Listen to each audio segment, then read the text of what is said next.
Chris Profi, musically obsessed. Chris Profi, musically obsessed with vinyl CDs and cassettes. Chris Profi, musically obsessed. Oh yeah!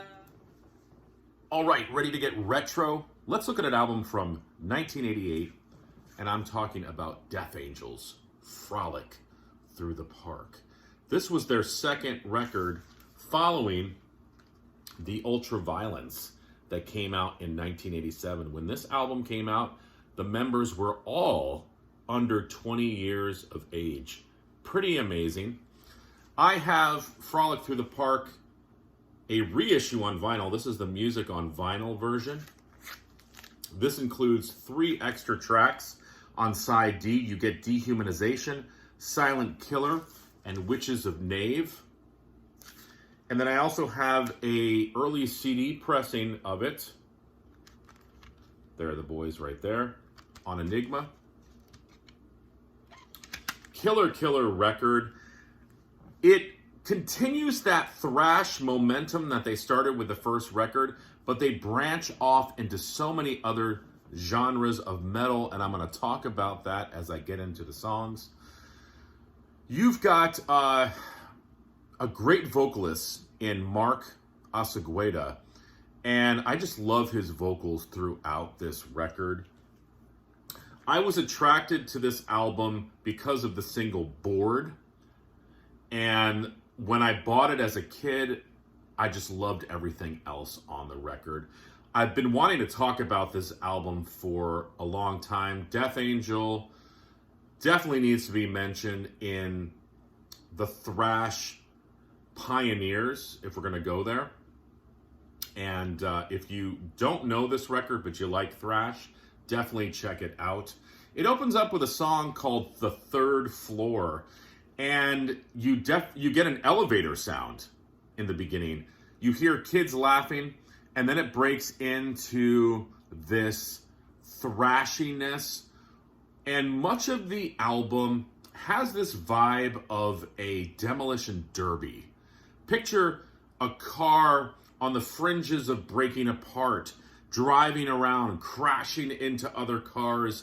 You just don't know what's going to happen around the next bend. That's what much of this music has in a vibe form for me, but in a good way. Third Floor, killer way to start off the record. Then that continues with Road Mutants. Nice little bass intro, and then a crunchy guitar riff. I love how this album is not too produced. It gives the songs a chance to breathe, and also it just gives it sort of this demo vibe as well. Demo, but a produced demo, if that makes any sense. So the first 2 tracks, awesome. Then you get into the third track, Why You Do This. This is where you get this punk riff that comes in. But then there's a part where I hear sort of like Voivod-esque guitars in melody and chord progressions.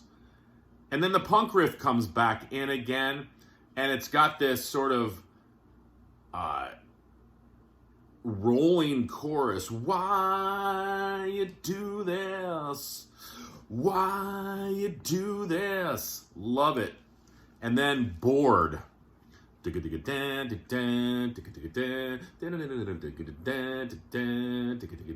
That riff builds and builds and builds and builds. Kind of funky. I love this song. Mark Asagueda has a unique vocal style in the song, and I love when it just breaks down and he goes, I'm bored.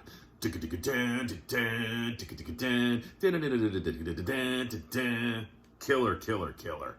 And then Devil's Metal, new wave of British heavy metal. This one has like a Merciful Fate vibe to it. Thrashy.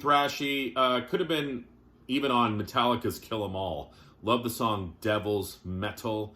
And then Confused, one of my favorite songs on the album. Slow, Sabbath, sludge. Please listen to me.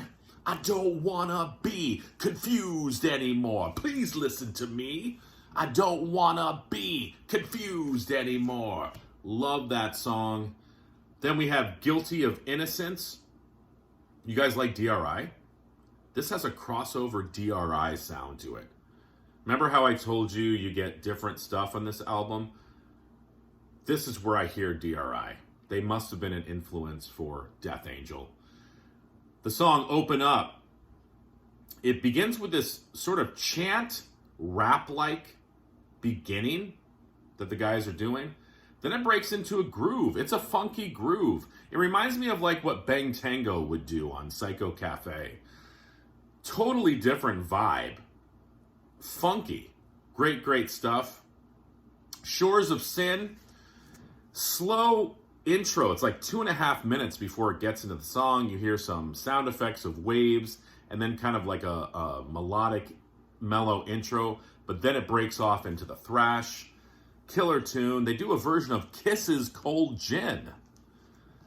Just goes to show you, for you non-Kiss fans, how many bands Kiss influenced in so many different genres. This cover stays pretty faithful to the original. Really dig it. Kiss's Cold Gin.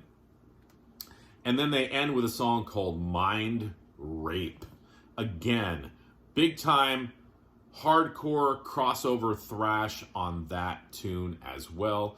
I forgot to mention, I guess Bored was used in Leatherface, Texas Chainsaw Massacre 3. I don't even know if I saw that movie, but Bored was used in that. So, Death Angel's Frolic Through the Park. Death Angel should be talked about more when we're talking about bands that influence thrash. You know, we go to the big four, and then we branch off and we also talk about Exodus and Testament, you know, Forbidden, Flotsam and Jetsam, all those bands. Death Angel should also be talked about as well. You know, Overkill, throw Overkill in there as well. But Death Angel, I mean, to think how young these guys were too. Killer record. Does anybody else own Frolic Through the Park? What do you think about it? Love Death Angel. All right, everyone, enjoy the rest of your weekend. Bye.